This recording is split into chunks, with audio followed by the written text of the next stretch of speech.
You are now listening to the Final Whistle Sports Podcast. Here is your host, Blaine Spencer.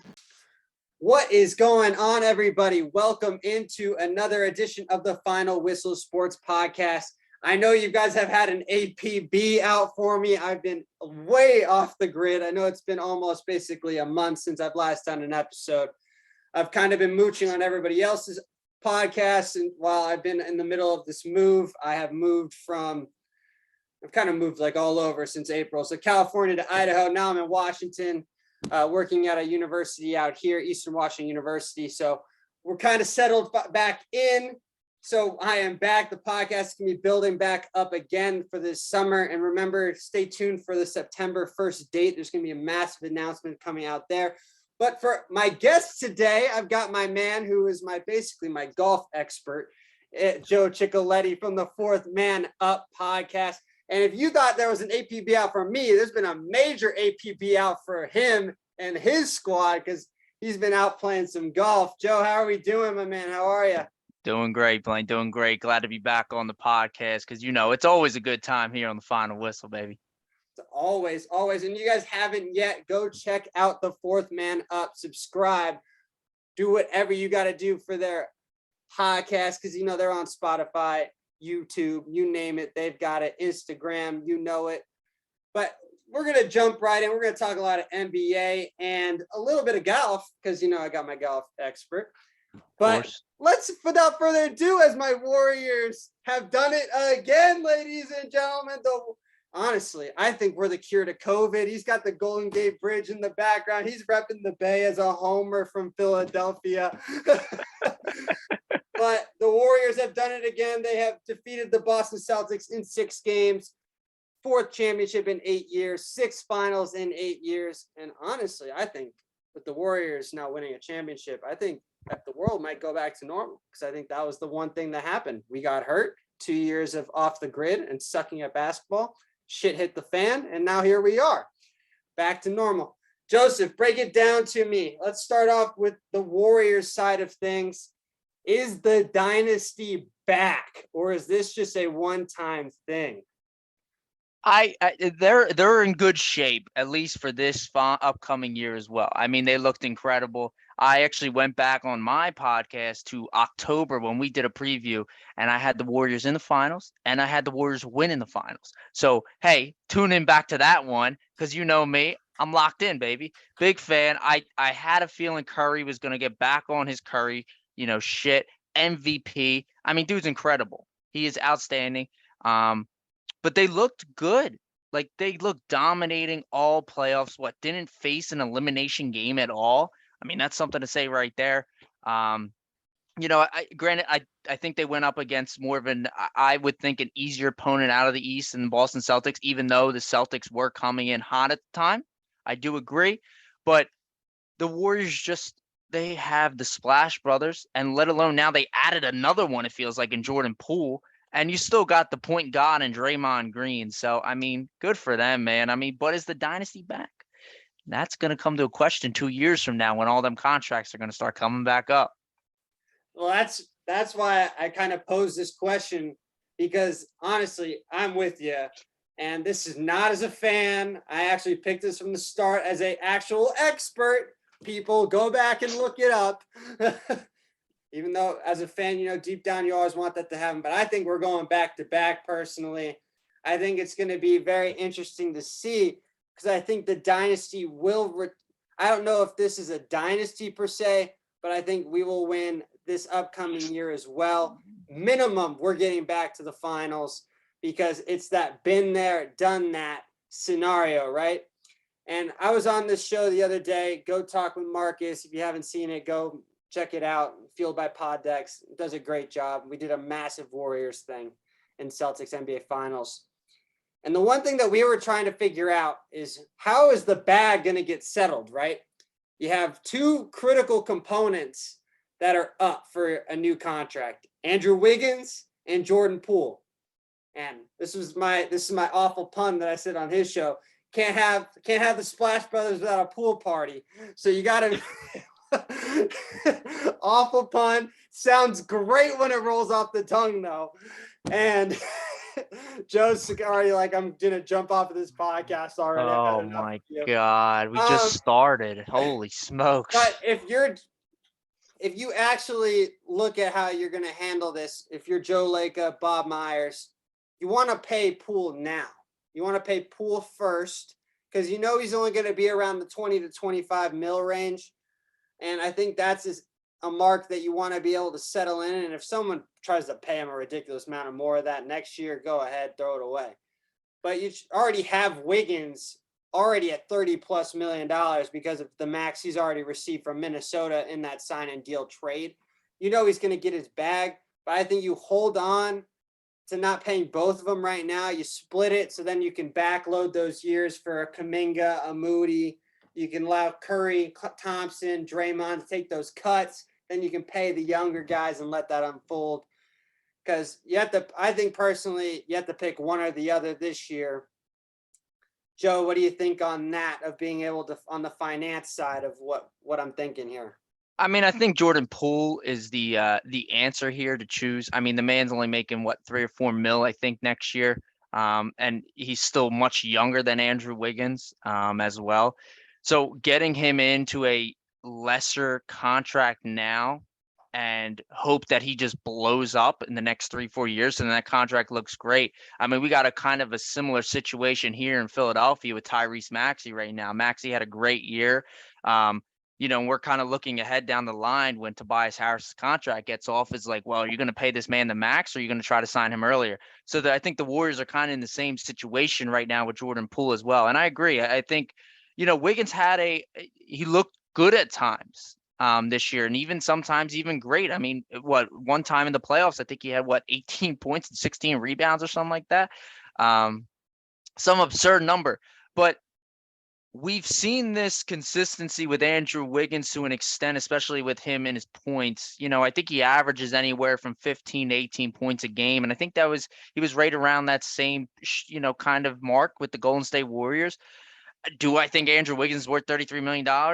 Probably not. I don't think most of these guys are worth the money that they're getting, but it seems like to me at this point, and one of my co-hosts, Steve Forney, kind of said it best. The basketball contracts are only down to 3 different contracts now. It's either you're on your rookie deal, you have a mid-level exception, or you're getting the max. There's kind of seems like that's all there is now.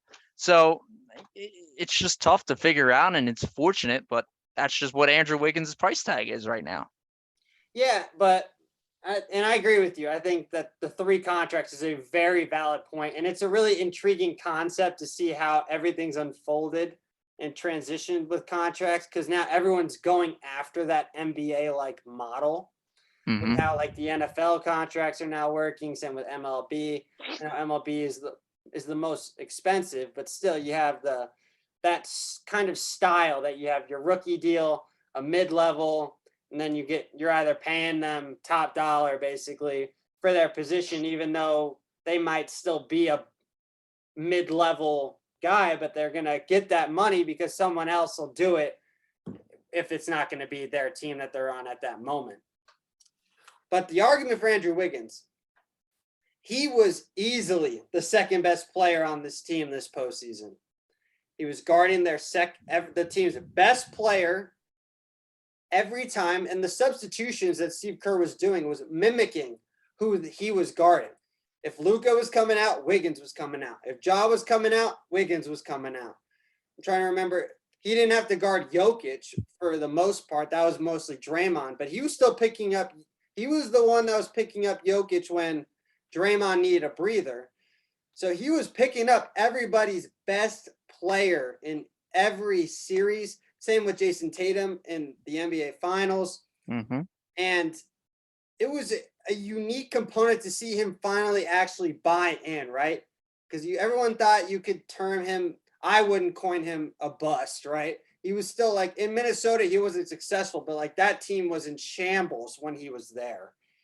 And everything that was going on from an organization spectrum, and what Minnesota was looking for him was shots, points, buckets, that couple dunks, just to get fans into the bloody building because they knew they were so flippin' bad Exactly. at basketball. Yep. And you knew the whole Karl Anthony Towns, Jimmy Butler situation between the three of them was a little weird. Butler got shipped, and then it was Wiggins next. But he's going to get his money. That's without question. The man was an all-star this year, finally truly blossomed. But I think what has truly now evolved is that he's finally hasn't had to be the first option, not even the second option. He wasn't even arguably the third option on this team this year. It reminded me of Harrison Barnes when we were won our first title and when we had the best record in basketball year and we lost in the finals to LeBron. Right. So before you keep going with this, I do got to ask you this though. All right. So you said Andrew Wiggins bought in, right? Buys think so. That's fine. He buys into the Warriors. Is it him buying in, or is it the Steph Curry effect? Because I am all about this, and I will say it now with this finals as well happening. Curry has made a lot of people money and a legacy, because I can just name a few that I've written down here so far. You are talking Draymond Green and Klay Thompson getting paid / potential Hall of Famers now. Oh, come on. Klay Thompson's arguably one of the 5 greatest shooters of all time. Oh, yeah. I'm just saying, I'm just naming here, potential Hall of Famers. Okay, so now that's 2. We're talking now an Andrew Wiggins contract of potentially a max player now, just based on this playoff run. We are talking Andre Iguodala, potentially on the verge of retirement, and all of a sudden now has a finals MVP and 3 rings now, 4 rings, whatever it may be. Legacy for him completely turned around. Steve Kerr, he could go down as the top 3 head coach ever in the NBA. Yeah. And then you just name someone else, the man that's been stealing money from every organization, it feels like, Harrison Barnes. I mean, he got paid too. The Harrison Barnes has lived off of that Warriors title for his entire freaking career. I mean, it's just, I really, really think that the Sacramento Kings just suck as an organization. Well, yeah, I mean, sorry, that's a whole if you're watching this episode, your Kings are flipping stupid. They already screwed up in the draft again. But the Steph Curry effect from when he finally healed from his ankle injuries, when he first started till now, he has gotten a lot of people paid and has proven some legacies for multiple people. All right, that's a great argument, right? Because I was actually watching before you came on. I was watching the Draymond Green JJ Redick collab episode that they just did the other day. Mm-hmm. Great episode, by the way. You guys need to go check that out. Very transparent, open, and it's just showcased how Draymond was illustrating how Steph Curry has been the engine the entire time for this Warriors team. Yeah, he took the back seat for when Kevin came over after they lost, and it was really eye-opening to me to how he put this, is that Kevin was the guy down the stretch because Draymond thought that Steph was still trying to learn that role. And he hadn't gotten to that point of where, I can just go get a bucket whenever I want. He hadn't figured that out yet, right? He hadn't bulked up enough physically if he wanted to go to the rim, or just because of how the offense flowed, that it was running through, it was mimicked around him, but it wasn't going based off of if they needed to go get a bucket, Steph, ISO ball and go get a bucket. And that's where Kevin came in, and it was a true value in how he took the back seat. And now this past championship really has been his team. And then last year with how he went bonkers, could have easily been the MVP just to get them into the play-in. So I think you're right. There is that valid argument that the Steph Curry effect is definitely there. But I think now with how the Warriors system also runs around him, that they're the most unique offense in basketball. They never stop moving. That also illustrates the skills of Draymond's passing, Klay's shooting, Steph's shooting. And now with Wiggins actually becoming a 35% three-point shooter, his ability to stretch the floor a little bit. And then when he wants to go up and dunk on somebody, he will go up and dunk on somebody with his crazy athleticism, which is what he was known for coming out of college. Oh, yeah. I mean, I loved Wiggins coming out of college. Like, I really thought, like, I got into the hype behind, like, oh, my God, this guy's going to be the next LeBron. Like, that's what I was behind that hype with him in Kansas. He had that written all over him, but he doesn't have the switch, right? That alpha mentality. And I think that's why people have coined him as a second or third guy, not an alpha dog. I agree. But before we wrap up with the Curry talk, I do want to say this too. And I think a lot of people will agree on this. I mean, Steph Curry, to me, is a generational type of player. And he has changed the game completely. And I only think there is a handful of players that have done that in the NBA. Going from Curry, AI, Magic Johnson, LeBron, of course. I mean, even like in our time when we grew up in the 90s, for instance, I mean, you're at school, you roll up a piece of paper, you shoot at the trash can. What are you saying? You're saying Kobe. Like, that's another generational player that changed the game. And for me, especially now after this, fourth final now, little kids growing up now, in the 2010 era and now 2020 potentially will be saying Steph Curry from 3 and shooting from the parking lot just because of what he's done. Exactly. So, all right, we kind of jumped off track, but I want to, before we move on to the Celtics angle of this, there's been this question, and I fucking hate it because I think there's no correct answer here. But I just want to get your take on it because I've kind of gotten some backlash as a Warriors guy, and I didn't put Steph in my top 10 all time. Would you put him in a top 10 of all time? Yeah. Yep. Okay. Yeah, as soon as he won the finals, I texted all my friends and said, where do you have him at? Top 10? And they go, honestly, probably 75% of them said, yeah, top 10.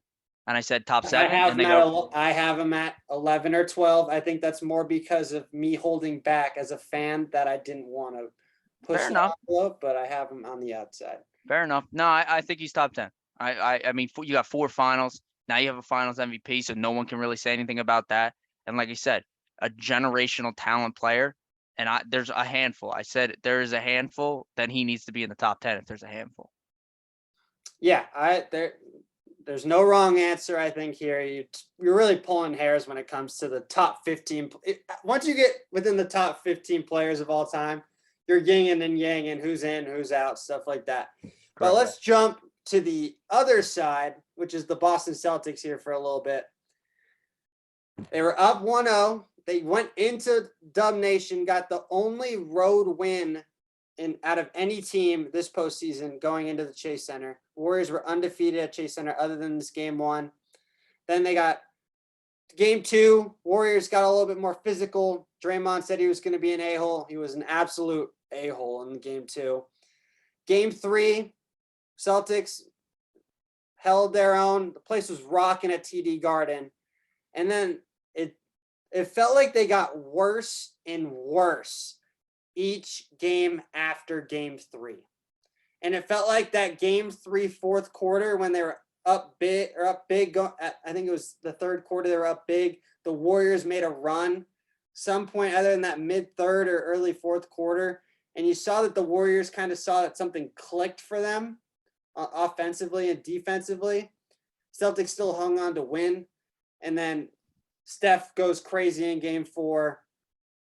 Then after that, my argument was this entire playoffs for the Celtics, once they lost back-to-back games, they were done. Because they hadn't lost back-to-back games. It was almost unheard of since when they got really clicking as a team in January, right? When they were arguably the second best team in basketball from January on. Where does the blame go? Jason Tatum had the most turnovers in the playoffs this year. And Marcus Smart, foul trouble. Al Horford, yin and yang of a big man. I could make the argument for me that Robert Williams was their best player when he was available, but his issue was that he wasn't available in this postseason very much. Mm-hmm. Who do you give the blame to, Joe? It's tough to put it on one player. Okay.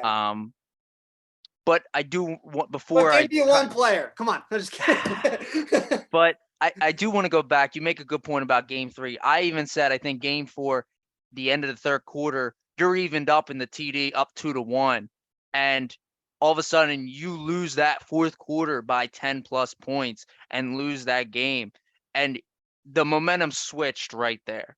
Personally, I think, in my opinion, That once was you also the lose, first fourth quarter that the Warriors actually beat the Celtics in the entire series.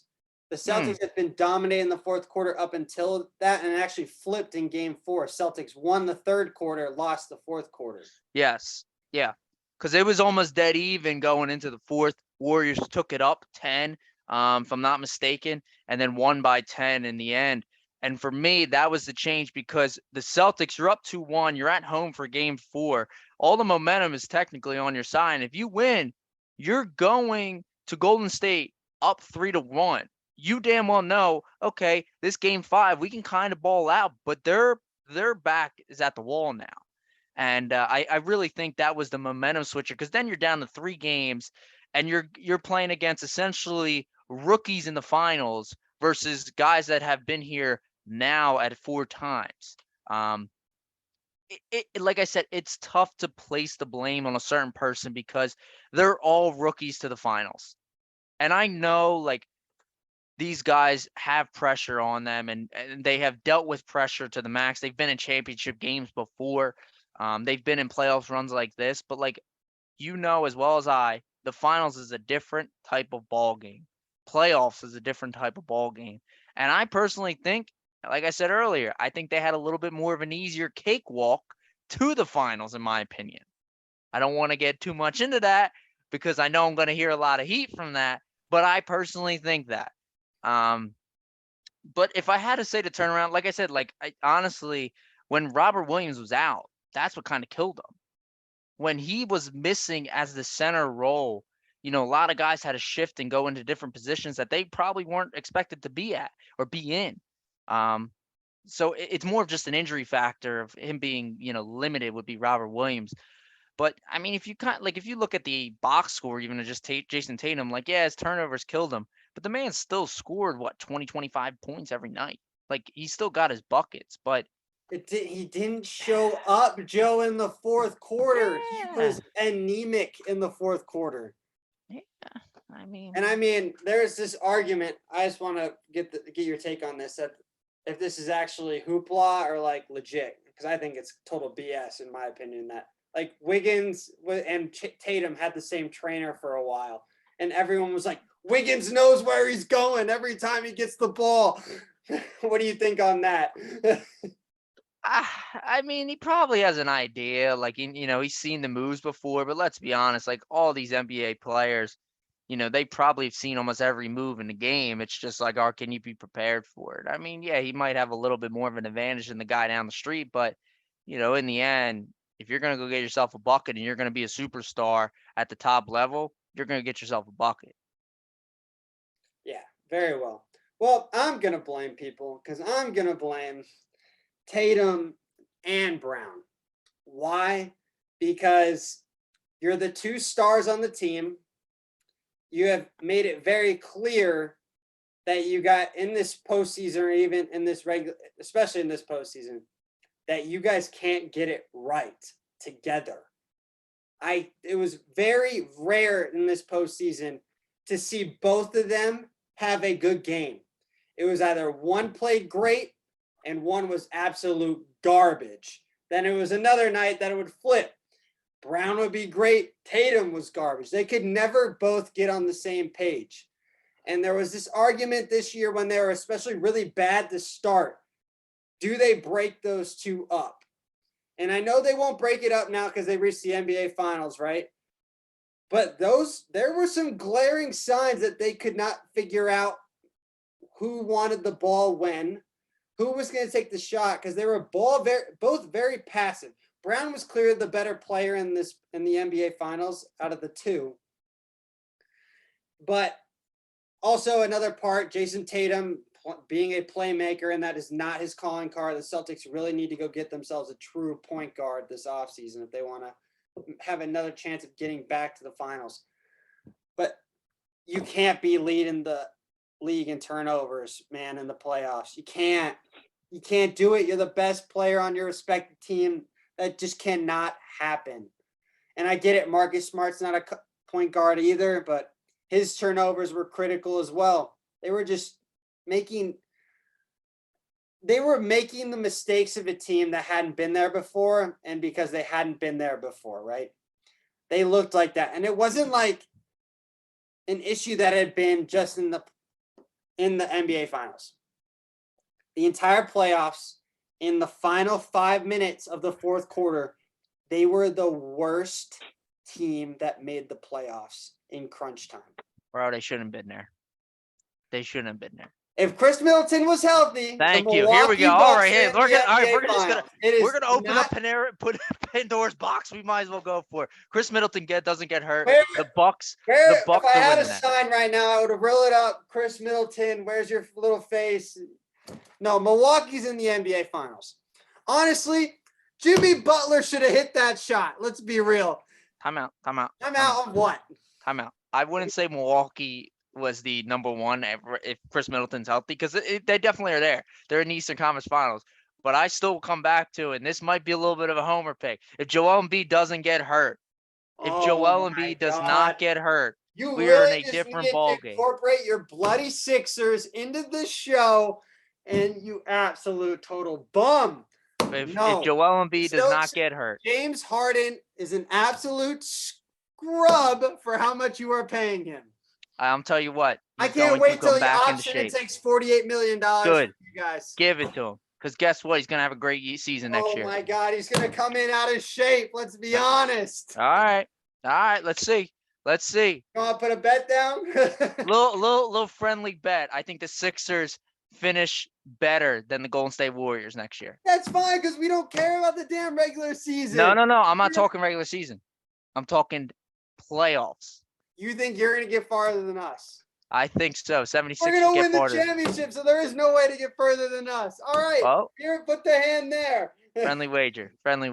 Love it to hear it. Love to hear it. I can't wait to rub it in your face the next time when the Sixers don't even make the playoffs. Oh, boy. Okay. We've gotten off of the rails in the Final Whistle Sports Podcast. Nothing new here. Let's go to the situation of why I really brought you on this show, right? Because honestly, we've been chatting about it this week, and honestly, I was fascinated by what your opinion was on it. The lovely LIV Golf, is it Series Tour? I don't even know what the hell we call it. LIV Tour, baby. It's the LIV Tour. Golf Tour, funded by the Saudi Arabians. And it's ran by Greg Norman. Honestly, it's a bit unique. You can see the yin and the yang of why people like it, people hate it. But the PGA Tour has basically said, nope, we are monopolizing the crap out of this golf. Mm-hmm. We are banning you guys from the PGA Tour. The DP World Tour is also the European Tour, if you guys don't know your golf slang and golf terminology. They have also now released fines for those players that are associated with the European Tour, but they only suspended the players for the events that the PGA Tour is co-sanctioning with them. So it's kind of unique to see how one tour is on a little bit on the middle, while the PGA Tour is on the way, just full indefinite ban. Is this good for the game of golf, Joe? What is your reaction to how this is unfolding? Before we get into that, I mean, we might have to give a little more specifics out there to the listeners. LIV versus PGA is kind of what we've been all kind of calling it. A couple players that kind of did switch over. Big name players. Brooks Koepka, Bryson DeChambeau, Patrick Reed, Dustin Johnson, Pat Perez, just to name a couple there. Some of the key differences besides money, before we get into that, the LIV plays only 3 rounds instead of 4 rounds. Besides their finale, I think their finale is going to be 72. It looked like on their website. Okay. Most of the time, the players, there's only 48 players compared to nearly 100 plus for PGA events. It's a shotgun start compared to a standard start with the PGA. So that's one of the players really kind of like that. I've been seeing, at least the ones that switched over. There is like a team play aspect to it. So I'm not too familiar. Yeah, I'm not too familiar with it. But there is some sort of team play, and then obviously money. These guys get a contract up front, essentially paid money up front, especially for these big name guys, Brooks and Dustin Johnson.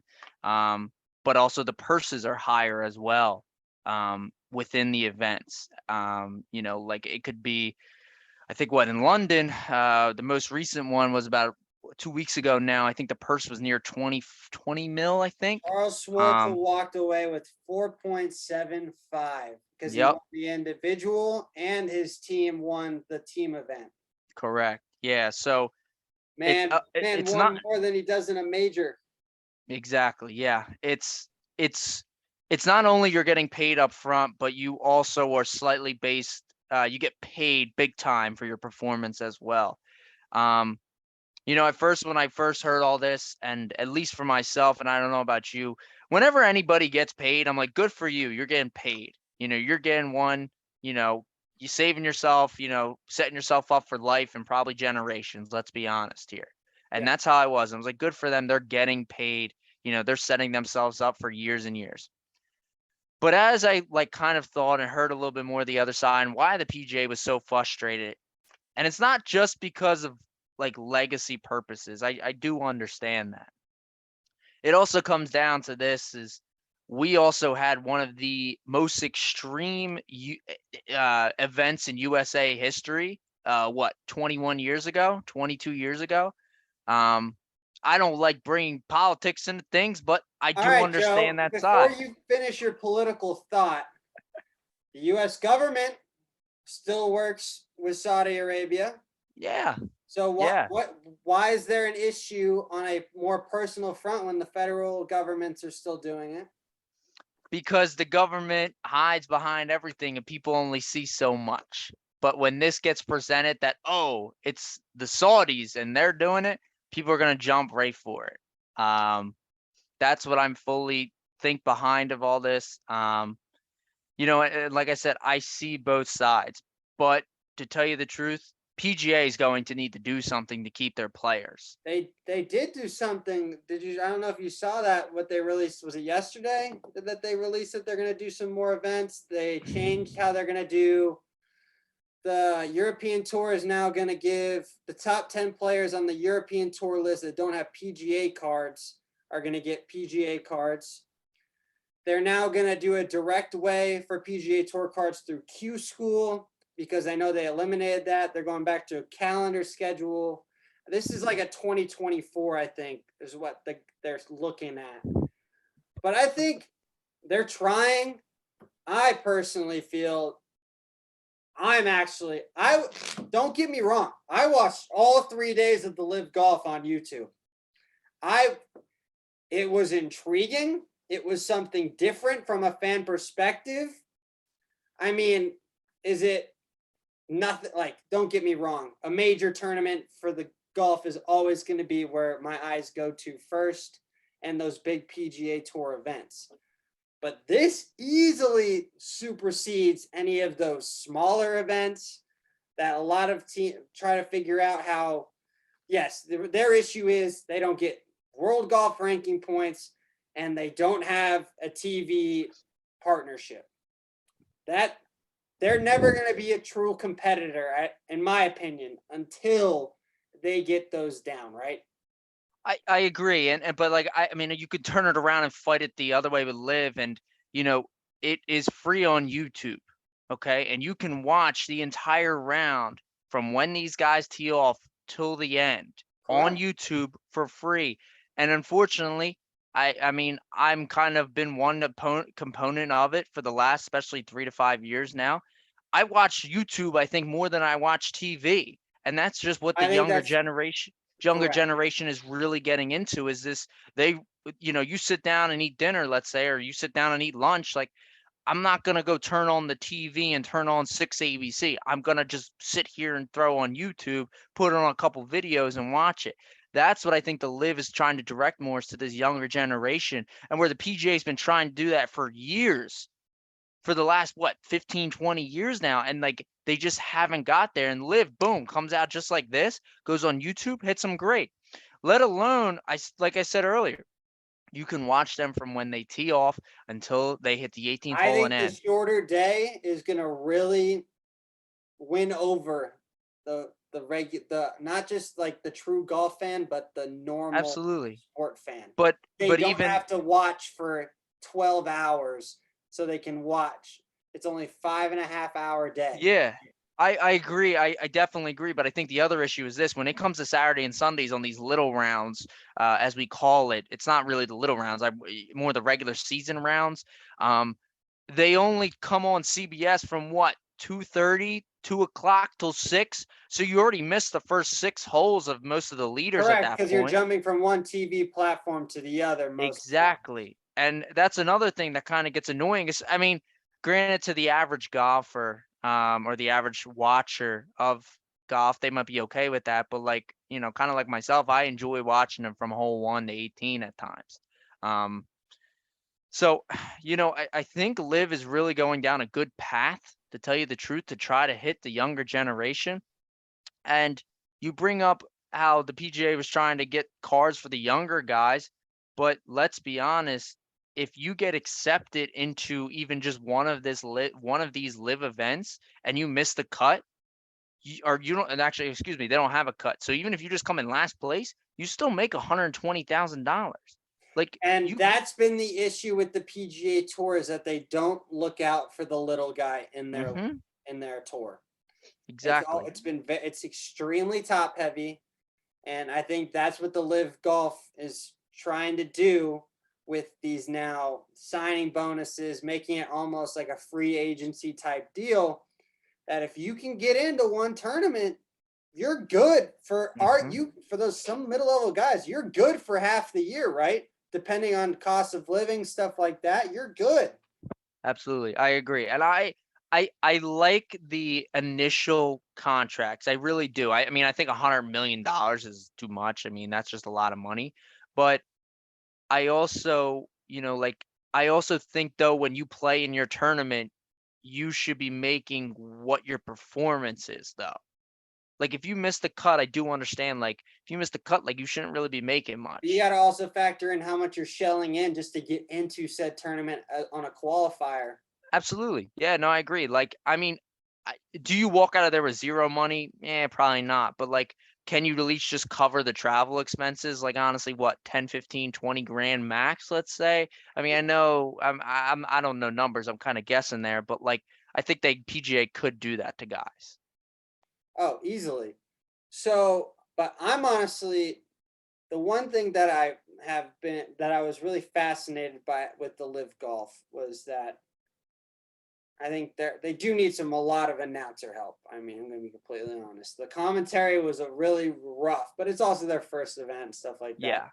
But if I had the opportunity, I would be in Pumpkin Ridge this weekend if I had the chance. I'm going to be honest. I think that I'm in the Washington area. I'm going to go see family instead. But like, I think that'd be, and the tickets aren't overly expensive from what I had looked like online, right? It's not like, it's about the same of a regular tour event, but it's more selective.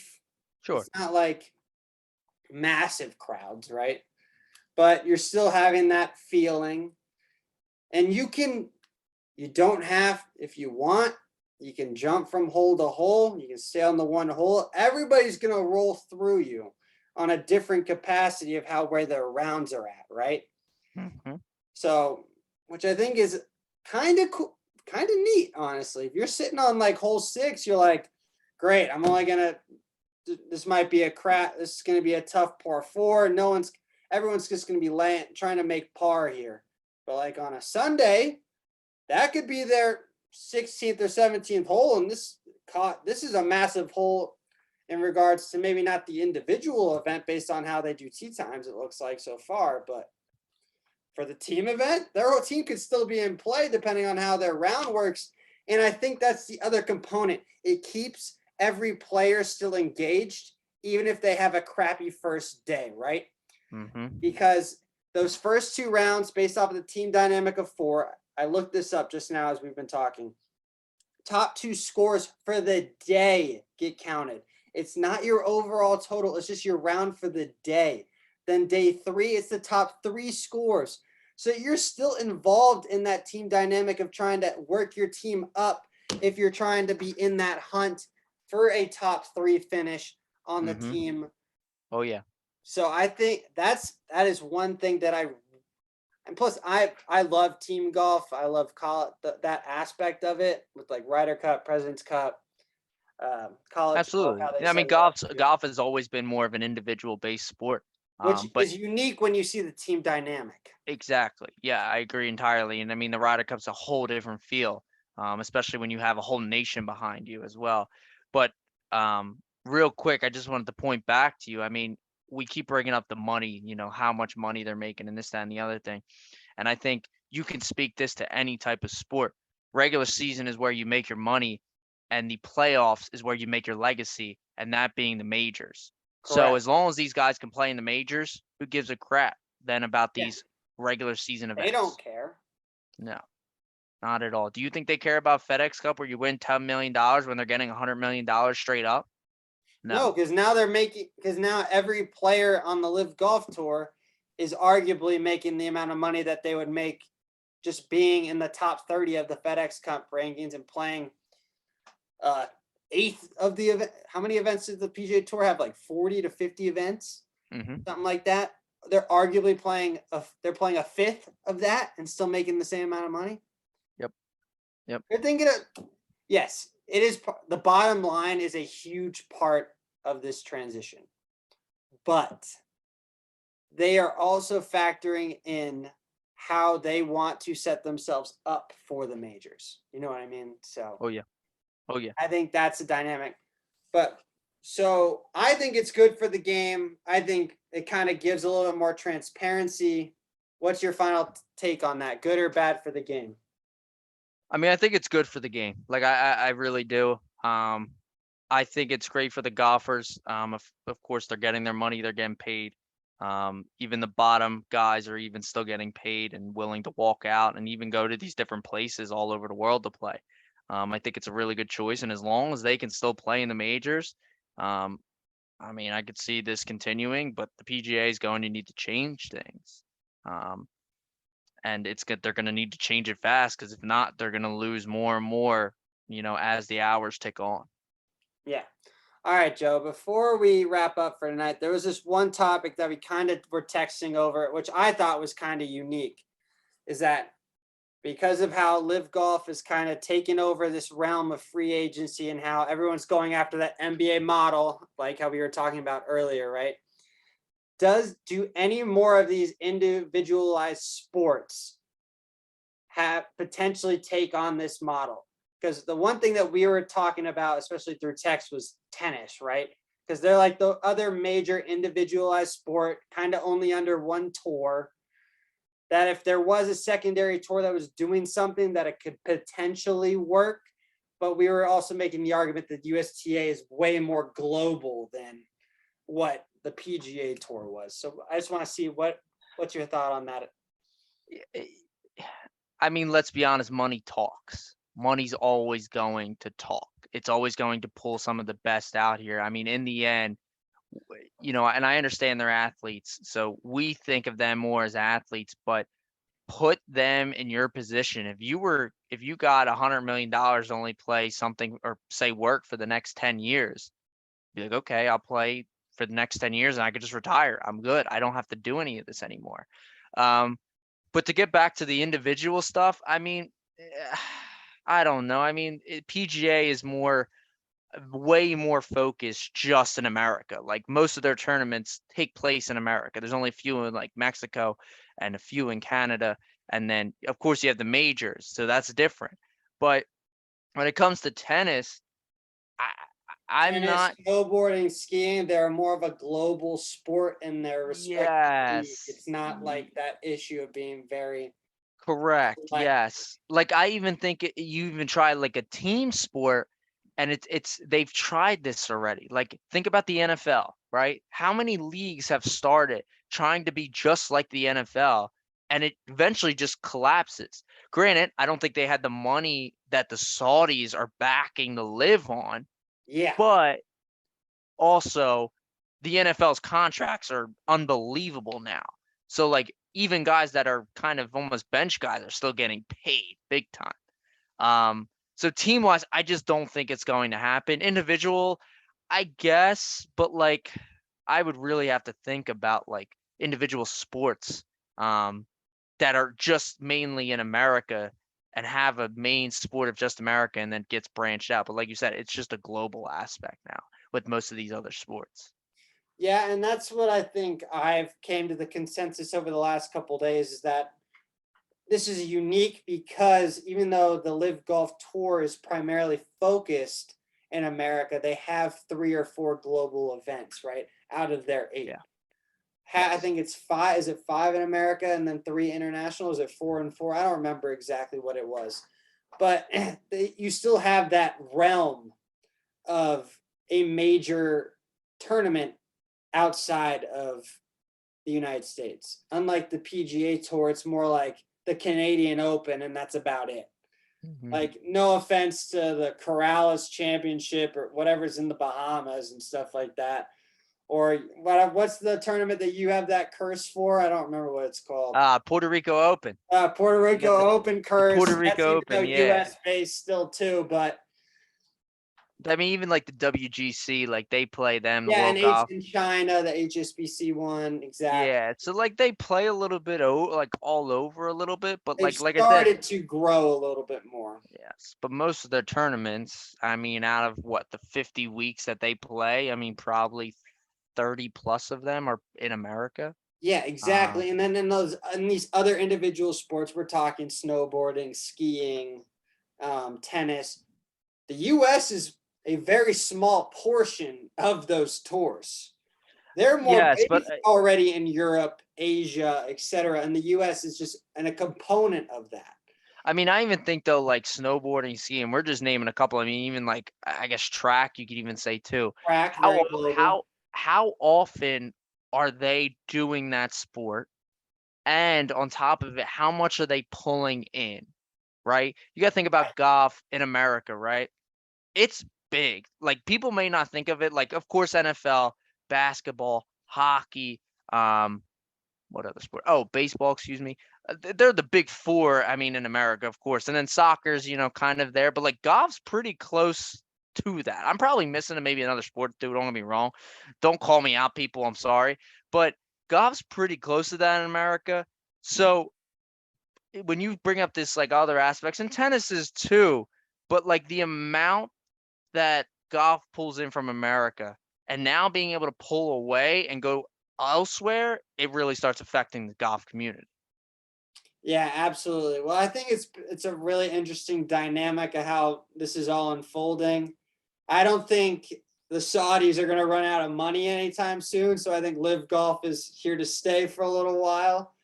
I think the next thing to really look at is if they get the world golf ranking points approved, that if that happens, you're going to see a lot of people jet over because it doesn't matter then at that point about how to get into the majors at all. So I think that's the next big thing that we need to be on the lookout, especially in the golf world. Oh, yeah, absolutely. That and Tiger Woods to come back healthy. Oh, Tiger. Wait, when is he come? Speaking of our guy, we love our guy, Tiger Woods. What do you think? What do you think? He's going to play in Ireland, right? 2 weeks before the Open. That's what his goal is. I think he said that's Irish Open, I think that's what he was saw a picture of him last week. He was at on the sidelines of a soccer game, and he was full practice in his swing. So he's back. He's ready to go, dude. He's the old course. Lock it in at top 10. He's gonna be right there. Top 10. Holy crap! I think that's his spot, man. he does not fail at St. Andrews, and St. Andrews doesn't fail him. We'll see, man. As long as his putting stays all right and he can stay at least able to walk I think that's that actually course. going to help him, that he's going to be on slower greens. Maybe. We'll see, man. It'll be interesting. It will be And interesting. it's I not that can't hard wait. of a walk like the other two. Well, yeah. I mean, Augusta's incredible. And he knew he had no shot at the U.S. Open, so I don't blame him. I don't blame him at all. I don't think his body's even recovered from Southern Hills. No. And Fortunately, I think not, that was so. like the gauge is what at Southern Hills was like, could he really push himself to be? I think he figured out like at least he needs like a 6-week break, and that's the issue with the majors now, is that it's going to be that they're all around within 4 to 5 weeks apart. Yeah. So we'll see. I mean, he's gonna, he'll play and he'll always play in the Masters. I don't think that's ever gonna change. I think the U.S. Open, we're going to see less and less of him because of how difficult the conditions are. Oh yeah, absolutely. Couldn't agree more there. All right, Joe, I appreciate you coming on the Final Whistle in my little bit of a return to the Final Whistle Sports Podcast. Why don't you plug your stuff to where we can check out the Fourth Man Up? Absolutely. Yeah. We Fourth Man Up. Check us out on Instagram. I think we're on Twitter too as well. We're on Apple Podcasts, Spotify, Google Play, I think too as well. But right now we're taking a little break. We will be back probably the sometime in August or September before football season starts, and we'll get right back into it. So we will be back. So make sure you stay tuned. And make sure you check out Blaine's stuff here on the Final Whistle, of course. Always, man. Always a pleasure having you on. Hope to have you on again soon, my man. All right. You too, brother. All right. Take it easy. All right. All right, everybody. This was another edition of the Final Whistle Sports Podcast. I have now figured out my scheduling with how this podcast is going to work. So be ready and be on the lookout for more stuff as I finally settled in with my move. Thanks for always tuning in. And, always hit that subscribe button, hit that like, leave a review. You know it. We've got it.